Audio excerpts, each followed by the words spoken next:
We're just about to light her. Yeah. Give it up for Christina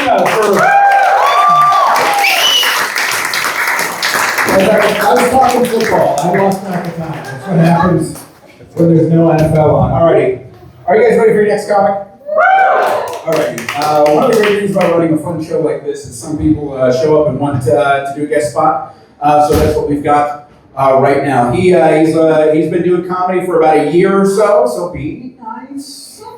Be nice. He's been doing comedy for a year. He's come to the show a few times. He's great. Give it up for my friend and yours, Mr. John Stain. Thank you, Dan. Yeah, I really am happy to be here tonight. A couple years I'll be 80, and when you get to be my age, any reason you can stay up past 8 o'clock is exciting. So here I am, and Josh hasn't heard any of my comedy. Nobody here's heard of my comedy. I've done it a few other places, so he's taken a chance on me. But when I got here, he says, I got a good feeling about you. I said, I think I'm going to do something special for you. So when I got here, Josh says, I'm going to provide you a dressing room backstage where you can kind of relax, settle your nerves, do your routine a little bit. It's got a comfortable seating area, it's a little private. And we're even going to put your name on the door. I thought, wow, that's a lot to give somebody who just came here for the first time, I was pretty impressed. It's like the real star treatment. When I got here tonight, though, Josh showed me to the room. Ethan showed me to the room, and it wasn't exactly what I had in mind. I was looking at it. You did have like a private seating area and all that kind of stuff, but I looked at the sign on the door. It said toilet. And so I said, this isn't a dressing room. I said, you could put my name on the door. He said, yeah, that's the French word for John. I'm going, okay, first time, he punked me, so there you go. Welcome to the world of comedy, so. Anyway, I had a lot of family members lived into their 90s, so I kind of figured I was in a old guy, but I didn't want to be one of these grouchy old guys, get off my lawn, you little brats, and that kind of stuff. So a few years ago, I decided to take all my grass out, and I converted it all to this lovely Southwest desert xeriscape, I got cactus everywhere. I don't want to be a prick to the little neighborhood kids. I want to let the cactus do the dirty work, Hey, mister, can you get my ball? Sorry, kid, there's a rattlesnake there. So anyway, I don't have to water. It saves me a lot of money on Halloween, I don't need the candy anyway. I'm sweet enough as it is, It saves me the money, Seniors are always concerned about saving money, and making sure you have enough money to do the things you need. But I'm pretty fortunate, really. I've got a nice house. I got all the toys.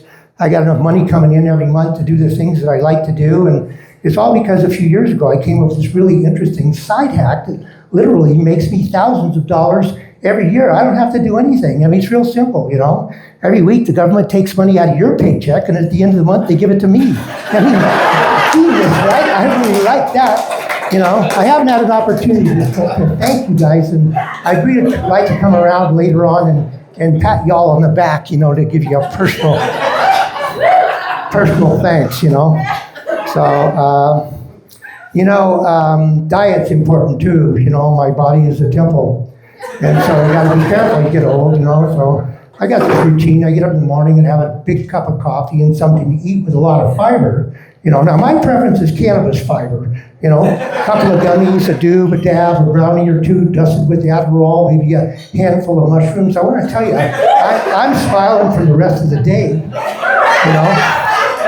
Unfortunately, if I eat too late, it gives me these unsettling dreams. And I remember this really strange dream I had the other night. I dreamt I was one of Siamese twins co-joined at the waist. But all my friends thought my half brother was better looking than me, even though we shared the same genes. It was very unsettling because I always thought I was the better half. You know what I'm saying? So I don't know. And the exercise is really important too. I'm doing pretty good, but I was a lot more active. Most of my life I was active, and I used to love to dance. But the last time I tried to bust a move, I almost busted my ass.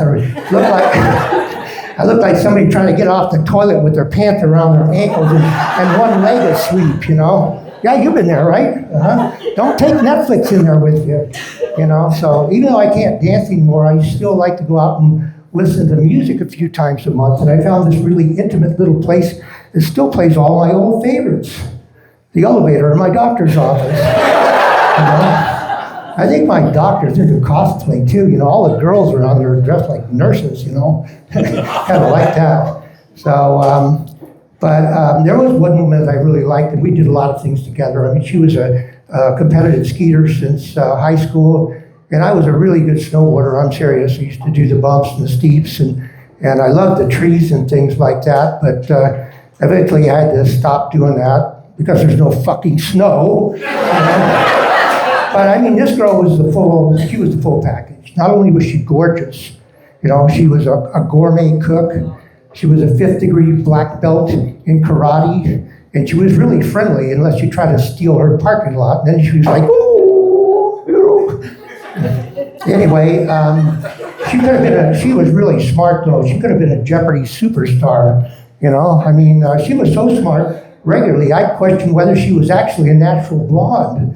But all those years of karate, she was always like wax on, wax off, wax on, wax off. And I never knew. You know, ultimately it was her competitive nature was the reason why the relationship ended. You know, she always had to win. Because I remember the last game we played was a guessing game. Who's going to die first? She won too, you know. She probably would have given me a rematch, but we were playing with 7 death rules, so, you know. I got beat by a girl. I'm just going to have to live with that. You know, it'd be nice to find a new girlfriend, but the way I'm looking, finding somebody at my age that I liked is the best I could hope for was just staying alive long enough to change the will. So, you know, I only have a few minutes up here. And I want to do something special for you, and I really appreciate being here. And so I came in early, and I set this up, and it's possible will be part of history. So I attached an envelope to the bottom of one of the seats here, and I don't remember which one it is because they moved the seats around. So what I'd like everybody to do is reach underneath your seat and see if there's an envelope attached to your seat.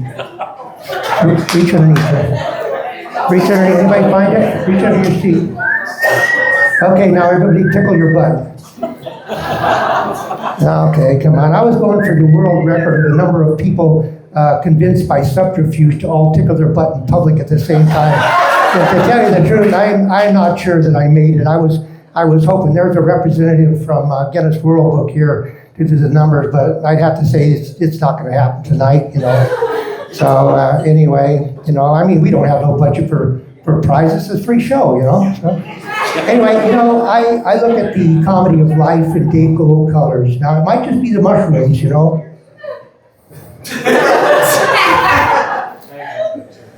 Anyway, I got all this funny stuff swirling around my brain over and over. After a while, my brain kind of feels like it's constipated.